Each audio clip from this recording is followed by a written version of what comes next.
अस्मद्गुरुभ्यो नमः. जय श्रीमन्नारायण.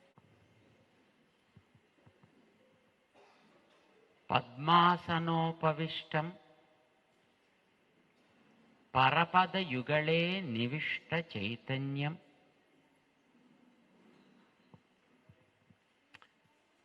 परतत्त्वबोधमुद्रं परमगुरुं पराङ्कुशं वन्दे.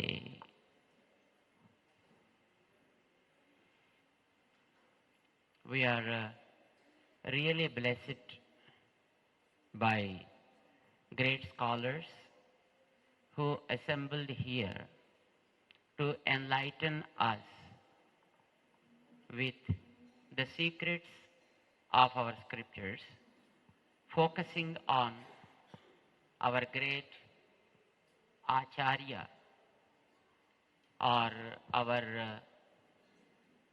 Nathamuni Swami, the grandfather of Ramanujacharya Swamiji's Guru, Yamunacharya Swami. Nathamuni Swami was sanctifying this earth 1200 years before, commemorating his 1200th birth year. This program has been organized by Bharatiya Vidya Prayojana scheme, and all these great scholars are invited here, and the program is being organized by our Sriman Varadaraja Swami, and we are so happy. A few topics have been selected for us to have a clarity of thought with regard to the Acharyas and their preachings, with regard to our practices and knowledge. And today morning, our beloved Varadaraja Swami, Varadacharya Swami, has just focused on few issues with regard to our scriptures and with regard to the knowledge that's been bestowed on us by our Acharyas. The first thing is, did our Acharyas focus on yoga or just gave secondary priority to yoga abhyasa? Was the first point. And many people think that for Vedantis, the yoga abhyasa is not that important. But it's a wrong saying to say, because yoga abhyasa is to keep the body, the mind, and also the intellect in unison and to control them perfectly. If the yoga abhyasa is for that purpose, and that is the base, that is the first step to talk about God, to talk about soul, and to talk about anything which is not the mundane, which is not related to the visible world. And if that's the case, how can one claiming oneself as a Vedanti or focusing on Vedanta neglects the body? If the body is neglected, how can he become a Vedanti at all? Because the first thing is, you have to take care of the body. Siriram adyam khalu dharma sadhana. So if the body is neglected, your senses won't function. If the senses won't function, Your mind will not be stable. And if the mind is not stable, you won't have any kind of focus. If the focus is not there, you won't be able to understand anything related to the knowledge self or the Supreme Self, God. In Bhagavad Gita it is said, Sruti Vipratipannate Yada Sthasyati Nischala Samadhau Achala Buddhihi Tada Yogam Avapsyasi. So there are two words beautifully used by the Lord Krishna in second chapter. The first thing is you have to have the Sruti, Srotavyaha. And then Sruti Vipratipanna. It should become stable. That is happening only because of manana. So mantavyaha. And when the Sravanam and Mananam, they become strong and focused, then only sthasyati, then only whatever that you gained, the knowledge, that will remain there in a container called manas. It's given in two ways. There are two words used by Lord Krishna in that sloka. Nischala sthasyati, achala sthasyati, samadhau buddhihi. So buddhi is the fair knowledge. And that fair knowledge should be there in the manas, which is given a beautiful name called samadhi. The manas, name of the manas is given as samadhi. Samadhi. This samadhi is not what the Ashtanga Yoga, in Ashtanga Yoga, what people say as dhyana, dharana, samadhi. That is something different. But this is what the manas is named after samadhi. And samadhau, in the manas, you need to have the buddhi, nischala, and then you should turn to achala. Just I'll tell you why the two words are used. One should be the naischelyam is one thing what Krishna is talking about. That naischelyam is something like water in a glass when you kept it there. Filled it up water and then you kept it there. Then the water is nischala only. So that is naischelyam. So you hear something and you know something, and of course you know very good thing, and you filled it in your manas, and your manas is also able to analyze and understand, but it is like the water in the glass. If you shake the glass, it shakes. And if you tilt the glass, it goes out, gone. That is a naischelyam. As long as you are not touching, that becomes a nischala. But that's not enough for us. What you need to have is, it should turn to achala. Yada sthasyati nischala samadhau achala buddhihi tada yogam avapsyasi, he said. So it should take the form like achala also. That means in spite of your moving the glass, the water should not shake. Even you turn it around, still the water should not be dropping. Is it possible? It's possible. Nowadays we know it very well. You put the glass in the deep freezer and that's it. And even you play with the glass which is full of water, but it won't shake, nor the water will be falling. Right? The knowledge which we gain from the gurus in the lineage should be there, filled up in the manas, and it should be not shaking. And then it should become achala also. So the buddhi, when it becomes achala, tada yogam avapsyasi. Yoga means you will be able to link yourself to the inner one. If it is the soul, yes, it is soul. If it is God, yes, it is God. To whom you have to link, that should be decided later.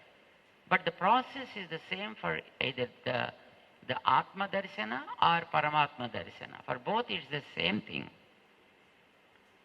If it is gaining such a kind of state, then only you have to call that manas as a samadhi. Separate it. Sam, a, dhi. Dhi means which is holding it. It should hold it some in full, and a non-shaking. Total, full, if it is there, then only the manas with such a kind of achala buddhi becomes sam adhi. Otherwise, either it may be manas, or it may be chittam, or it may be ahankara. Otherwise, it never becomes samadhi. To gain that state, there are so many recommendations made by our acharyas. And those are the recommendations made right from the food, what they call as a sadhana saptakam. There are 7 modes: viveka, vimoka, abhyasa, kriya, kalyana, anavasada, anudharsha. If these 7 steps are not gone up, you won't be able to make the buddhi either nischala or achala. Where is he started? When you become samadhi, when you make your mind as a samadhi, then only you can talk about or you can contemplate on the self, Atma. When you understand Atma, automatically you will be able to understand God also, because when you understand this, you won't be able to separate the top and the bottom. Both are together. So when you understand Atma, if you really understand Atma, if you really understand Atma, you understand Paramatma also. If you really understand Paramatma, you understand Atma also, because both are having inseparable linkage. You can't segregate them, because they are connected as Sarira and Sariri. But when both are together, you see one, you are seeing the other also. But the question comes from where you are looking at. If you are looking at from the side of Atma, then you call it Atma Sandarsanam. And when you look at from the other side, it is Paramatma Sandarsanam. But either you do Atma Sandarsanam, God is involved there. And if you do the Paramatma Sandarsanam, still God is involved there. So if you are not able to see both of them, that means your vision is adhura. It is unfinished. It is only half. It's not full. So, the Shastra has given us the steps right from the food, which is the fuel to the body. And if the food is moderate, like what he said, na atyasnatastu yogosti. If you eat more, you won't be able to do. Nacha yoga manasnataha. So if you don't eat also, you won't be able to do anything. So eat moderate. Yuktahara viharasya. Yukta cheshtasya karmasu. Yukta swapna avabodhasya. Yogo bhavati dukkhaha. If you want to make the body flexible and ease, I think you have to follow the food rules. The very first step is follow the proper rules for taking intake. Food not only just to the mouth, not only to the tongue, but to all other senses. You know what he talks about. The food for all the senses he talks about. And even for the manas. Because the food for senses is different, food for the manas is also something different. That is where the first step starts, viveka. Jati, nimitta, asraya, adushtat, annat, kaya suddhihi. That's where the very practice started for Vedantis.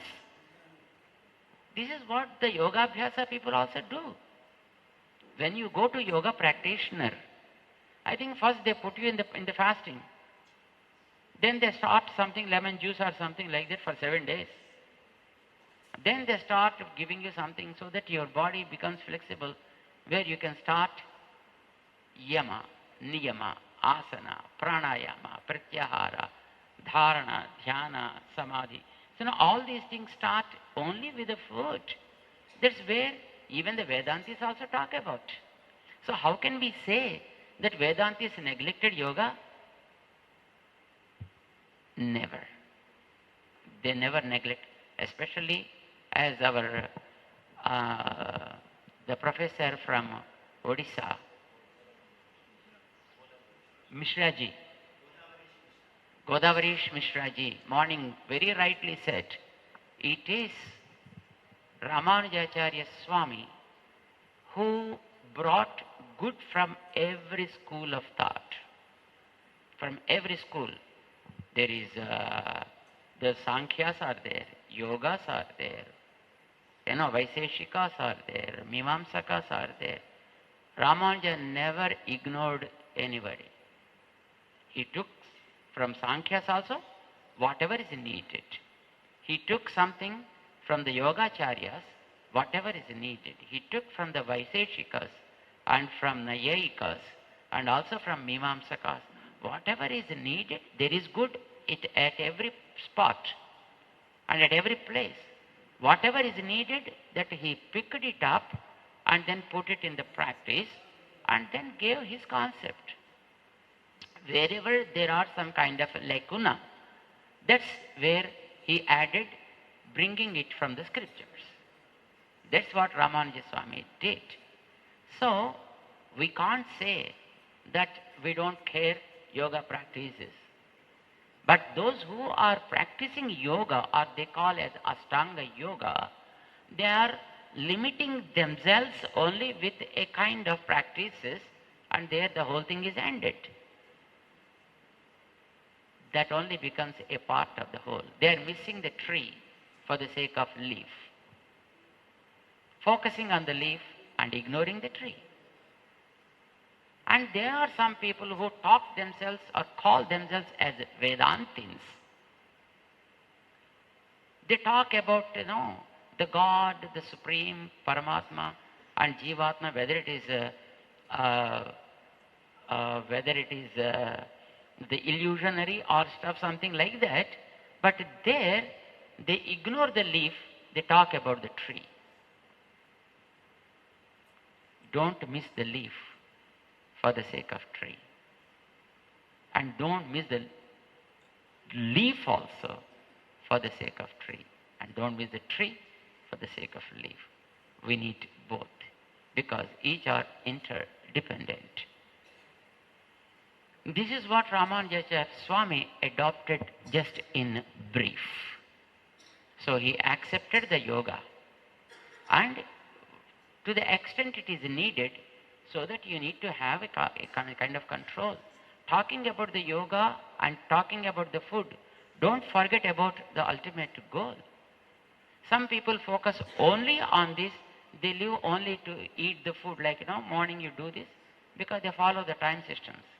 So, waking up, do this, and then taking bath, do this, after bath, do this, and then do this, and then learn this, and then practice this, and then the day end like this. The whole day goes only by following the food systems and stuff like that. Some kind of practices.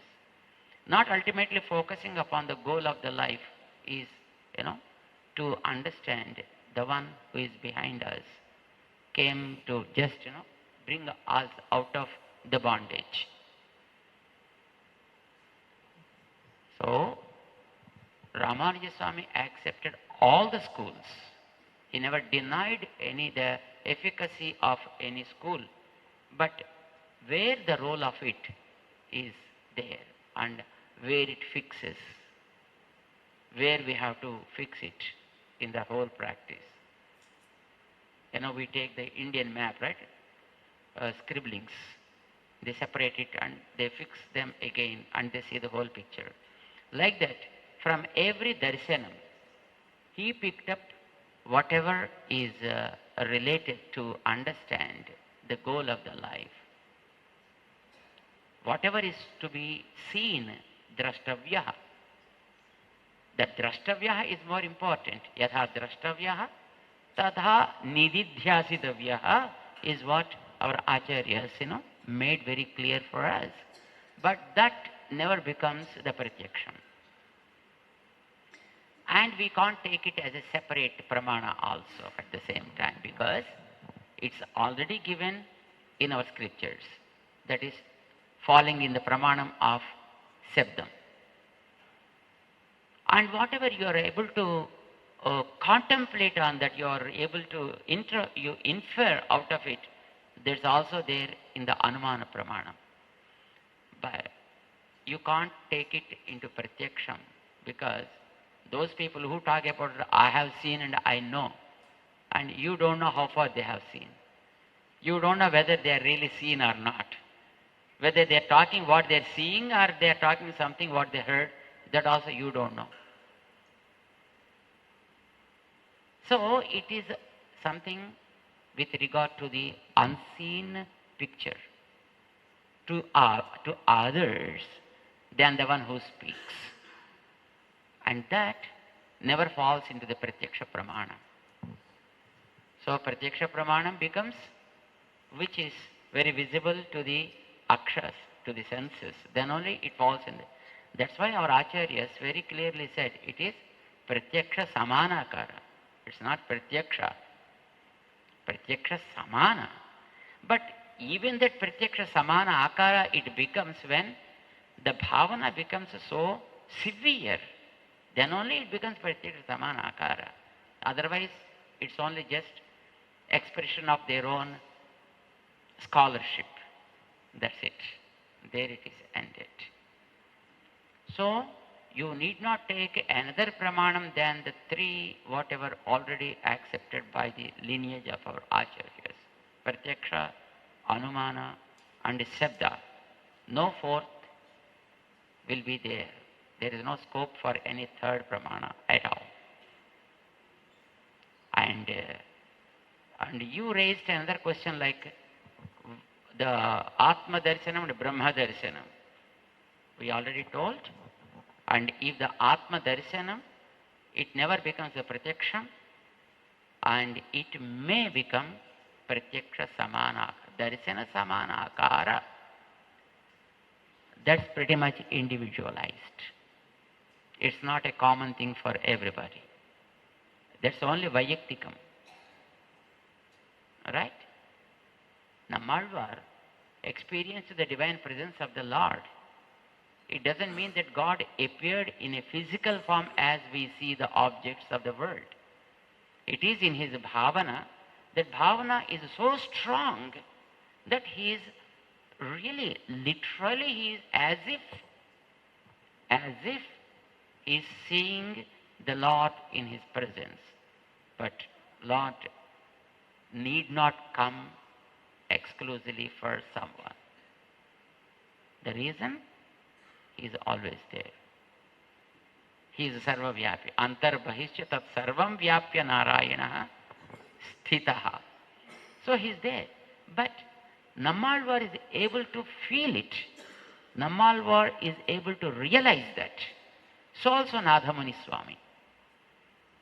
Nathamuni Swami, when he was meditating upon the Kandinan Siritambu for 12,000 times, and then Nammalvar appeared for him and said, so not speaking in the form of archa is not the law of the land. The law of the land dictates something for us to do, to obey. So this law of this land is not allows. It doesn't allow the Archamurti to speak directly. have a curtain. You be the other side. I'll be on the other side. Then I'll be dictating, and then you go on recording. So, what do you mean? That do you think that Archamurti spoke as we are speaking before the mic? No. It is his bhavana that Nammalvar appeared for him and he revealed the whole thing, which Nathamuni Swami was able to record. And hence, even that is not pratyaksham. You can't say that is pratyaksham. So Nathamuni in that sense is really a great yogi, as Nammalvar was able to feel the presence of God and able to express the whole Prabandha. With the same, probably with a similar capability, Nathamuni Swami was able to feel the presence of Nammalvar and was able to understand and get the whole Divya Prabandha and whatever the rahasyams that he understood, probably he got from Nammalvar. But his greatness is, and why we are today are benevolent to that great Acharya. He never said, all this is my vision. All this is what I am able to reveal, or I am the drashta. Did not Nammalvar said that, nor Nathamuni Swami said that, but they are the drashtas. They are really drashtas. So, there is no controversy for Vedantis with regard to the yoga practices. Whatever we say as Ashtanga Yoga is very much needed for everybody. Right? Keep your body under control till your last breath. That's what the purpose of Yoga Abhyasa is that. But there is a goal. Keeping the body is not just for the sake of body. It is for the sake of attaining something. There is a higher purpose of the life. Understand that higher purpose is where the Vedanta, the Acharyas, their preachings, Vedas, scriptures come into picture. They reveal about the higher purpose of the life. And the Yoga Abhyasa talks about the way to keep this container and this cup fit to get that higher knowledge and put it in practice. So the practice is useful to keep it in control and also to contemplate on that. For both, the practice is very much needed. That is what Lord Krishna also said in Bhagavad Gita, as a yoga, as a upaya, and yoga is also the result. And what the result of yoga is? The darsana samanakara of the Atma in the first 6 chapters. And then next 6 chapters is about himself, about the God. That is what he said in the last slokas of 6th chapter. You know? So, yoginamapi sarvesham madgatena antaratmana sraddhavan bhajate yo mam sa me yuktatamo matah. So he said, that you practice all these things till the 6th chapters, Sucho dese pratisthapya sthiramasanam na nati nicham chelajana kusottaram. All these things that he said. But doing all these things is for becoming the Atma Sakshatkara. Fine. But then he said, Arjuna thought, I achieved everything now. But then he said, Yoginamapi sarvesham madgatena antaratmana sraddhavan. That sraddhavan is also an important word. Bhajate yo mam samme yuktatamaha. They are yogis. But this guy becomes yuktatama. Then the question started to talk about himself, what is he, how he, what is the relationship, how he has to do all these things. They come later. So what we need to understand here, Atma Sakshatkara, some people thought it is only for Atma Sakshatkara, there the whole job is ended. And Ramanuja Swami said that is only making the cup fit for inserting something into that, filling something into that. They forgot that. They thought only preparing cup is enough. Not enough. Purpose of cup is not just simply to see or to show in the showcase. It is to fill up something in and to use it. And what to fill up, why to use it, and where to use it, and how to use it is where Ramanuja Swami played a very key role, taking the guidance from the Nathamuni Swami and then from Yamunacharya Swami. And of course for them it is an Ammalvar, Alvars and sages and all those come. But the linkage is very important. It is an Nathamuni Swami who is able to make the forgone link. That's what he made. That's why his knowledge was said like Achintya, Adbhuta, Aklishta, Jnana, Vairagya, Ras. Achintya, Aklishta, Adbhuta. See how many the adjectives are there for the knowledge that he possessed. Everything is inside. So, just we would like to just give you a little focus on the topics that you have raised in the morning for rest of the things, because these are something which have to be deeply discussed. And so it is always advised to have a one-on-one session, and there we can have the better discussion. And I'm so happy that you raised wonderful topics, and it opened the gateway for us to explore many more things. I'm so happy. Let us start today's afternoon session. And I request Vardhan Swami to introduce the scholars and their topics and present them.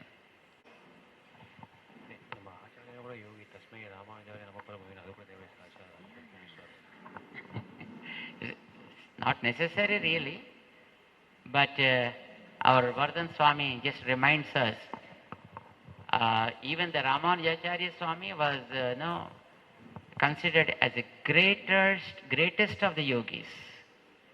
Tasmai Ramanujaryaya Namah Parama Yogine.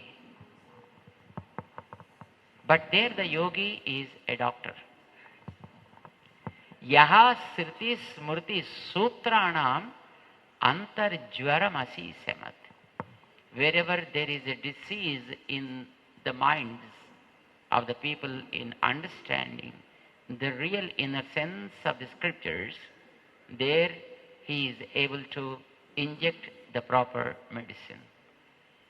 So he is also considered as a yogi only, but yogi in both the sense, for body and for the mind.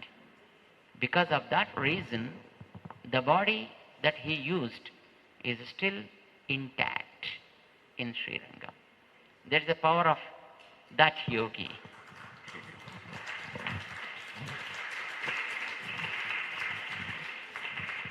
Jai Shri Narayan.